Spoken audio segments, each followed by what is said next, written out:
ఉపరాష్ట్రపతిగా రాధాకృష్ణన్ గారు గెలవడం జరిగింది. నిన్న జరిగింది ఈ సంఘటన. అయితే ఇలా చాలా పెద్ద ట్విస్ట్ ఉంది. చాలా మంది తెలంగాణ రాష్ట్రంలో ఇంత పొడుగు అంత పొడుగు మాట్లాడారు మునగాళ్ళు. ఆ మునగాళ్ళు అందరూ గమనించంటే ఉపరాష్ట్రపతిగా రాధాకృష్ణన్ గారు ఎన్డీఏ కూటమి అభ్యర్థి విజయం సాధించిండు. నేను నిన్న చెప్పినా మన కూడా చెప్పినాను. ఇది నామమాత్రమే ఎన్నికనే. ఎవరికి మెజారిటీ ఉందో వాడే గెలుస్తాడు. వాడిని దాటిపోయి అవతలకు ఒక ఓటు కూడా జరగదని చెప్పిన. కాంగ్రెస్ పార్టీ ఏం చెప్పినంటే ఎన్డీఏకు ఉన్న ఓట్లు వచ్చి మాకు కాంగ్రెస్ వార్త ఏం చెప్పిర్రు పడయా లేదని ఒక్కసారి మనం దయచేసి చెక్ చేద్దాం. నిజమే కదా, ఎన్డీఏకు ఉన్న ఓట్లు వచ్చి ఇండియా కూడా పడితేనే వాళ్ళు ఆశపడరు. వాళ్ళేమన్నా వాళ్ళకి పడయా మరి వాళ్ళకి ఇంకా ఎక్కువ పడే ఒకసారి మనం చెక్ చేద్దాం. 152 ఓట్ల తేడాతో ఇండియా కూడా క్యాండిడేట్ పై గెలిచిండు. ఎంత? 152 ఓట్లతో. 1 కాదు 2 కాదు 10 కాదు 20 కాదు 152 ఓట్ల తేడాతో గెలిచిండు. అంటే పిచ్చుక ముందర బ్రహ్మాస్త్రం అన్నట్టు ఆ ఓడిపోయే కాంగ్రెస్ ముందర 152 ఓట్లతో గెలిచింది. సిపి రాధాకృష్ణన్ కు 450 మొదటి ప్రాధాన్యత ఓట్లను పడిపోయింది. జస్టిస్ సుదర్శన్ రెడ్డి గారికి 300 వచ్చినాయి. 300 452 దీనికి దానికి ఏమన్నా పోలికుందా, పొందనుందా? మనం కూడా కనిపించలేదు నాకు. ఇక ఇంకేంది, ఓటు హక్కు వినియోగించుకున్న 707 మంది సభ్యులట. 15 ఓట్లు నాన్ వ్యాలిడ్ అంటున్నాయి. ఇది ఇంకా నాకు పిచ్చి అనిపించింది. ఒక 15 ఓట్లు నాన్ వ్యాలిడ్ అంటే అర్థం ఏంటంటే ఆ సన్నాసులకు ఓటు వేయాలి, ఓటు వేయాలి. దానికి ఓట్లు వేయడం ఎట్లా కూడా మీటింగ్ పెట్టరు. అయినా కూడా ఓటు వేయాలి కాకకి. మరి కాకో ఎంపీ గట్లా ఉన్నది లెక్క.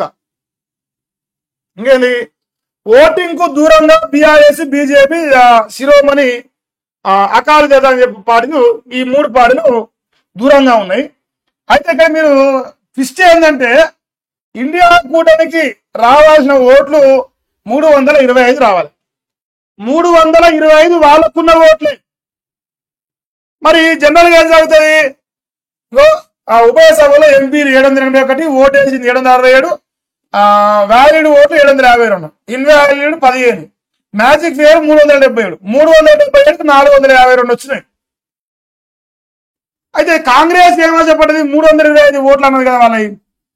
ఇక మా అయితే ఇంకో 52 ఓట్లు క్రాస్ ఓటింగ్ జరిగితే ఇప్పుడు ఇండియా కూడా గెలుస్తుండే మురిసినట్టు. నేను అప్పుడు అందుకే ఎప్పుడు చెప్తా, ముందర మురిసినమ్మా పండుగ ఎక్కారు కదా అని చెప్తా. కాంగ్రెస్ వాళ్ళు చూస్తే ఆ సావతరానికి బాగా గుర్తుకొస్తుంటది. కుళ్ళ పండుగ ముందర కుక్క మురిసినట్టే మురుతారు ఇప్పుడు చూసినా, ఏ పండుగ చూసినా. అంటే ట్విస్ట్ ఏంటంటే 52 ఓట్లు వస్తే వీళ్ళు గెలిచేది పోయి ఎదురు వీళ్ళ కానించే 25 ఓట్లు బీజేపీ నిలబెట్టిన సిపి రాధాకృష్ణన్ గారు. వాటి ఎక్కడ క్రాస్ ఓటింగ్ జరిగింది, ఎవరికి క్రాస్ ఓటింగ్ జరిగింది? ఈ దేశం మొత్తం ప్రజాస్వామ్యం అని మాడుతారు కదా, ఓట్ చోరీ పైన ఉద్యమం అంటారు కదా. మీ కాంగ్రెస్ పార్టీలో ఓటు చోరీ చేసింది భారతీయ జనతా పార్టీ, 25 ఓట్లు గుంజింది. రేపు దీనికి ఉద్యమం చేయరు.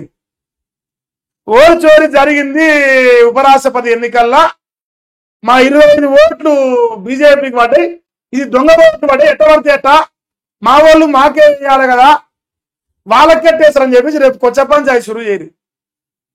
ఎందుకంటే మీ గుజ్జులో ఉండే తెలివి కదే కదా. అలా ఆ కొత్త పంచాయతీ షురూ చేసి రేపు ఏ రకంగా గెలిచినా ఏ రకంగా ఓడిపోయినా అనేది చర్చ పెట్టుకోరు. మీ సకదానం గంతే. సో సిపి రాధాకృష్ణన్ గారు ఉపరాష్ట్రపతిగా రాబోతారు. మరి ఆయనకు శుభాకాంక్షలు తెలియజేస్తా ఉన్నా దేశ ప్రజలందరి తరఫున. 140 కోట్ల ఈ దేశ ప్రజలందరూ ఈరోజు శుభాకాంక్షలు తెలియజేస్తారు. మరి దేశానికి సేవ చేయాలని మనస్ఫూర్తిగా కోరుకుంటా ఉన్నా. మరొకసారి శుభాకాంక్షలు తెలియజేస్తా ఉన్నా. ఇది వార్తనే. ఈ వార్త ఇలా కాంగ్రెస్ వరకు నాకు తెలిసి మింగుడు వార్తలేవు. నీ అవ్వ మన ఓటు పోయి వాణి ఓటు అని చెప్పాలి కదా. నిన్నేమో రాసిరు, మా ఓట్లు గింత వాళ్ళ ఓట్లు గంత, మా ఓటే గెలుస్తాడు. మన కలవకుండా కవితక్క ఏడుస్తుండొచ్చు ఇలా. ఎందుకంటే రేవంత్ అన్న వదిలిన బాణం కదా. రేవంత్ అన్న ఏది మారితే అక్కదే మాట్లాడింది. సుదర్శన్ రెడ్డి దొర గెలవాలి, ఇంకోటి బీసీ బిడ్డ గెలవద్దని చెప్పేసి మన అక్కగారు మాట్లాడారు. మన రేవంత్ రెడ్డి గారు ఒక దొర గెలవాలి, ఒక బీసీ బిడ్డ గెలవద్దని ప్రయత్నం చేశారు. ఇసవంటారు అందరూ సామాజిక న్యాయం గురించి మాట్లాడతారు. కాంగ్రెస్ పార్టీ సామాజిక న్యాయం అంటే అంటారుగా నోరుతో చెప్పా ఇంకా వేరే దాంతో నవ్వా అన్నట్టున్నది. చదివి వాళ్ళ యొక్క వ్యవహార శైలి. బీసీలో పైన చిత్తశుద్ధి లేదనడానికి ఈ ఎన్నిక కూడా తెల్లని చేసింది. వాళ్ళ బతుకులు మొత్తం అంతే.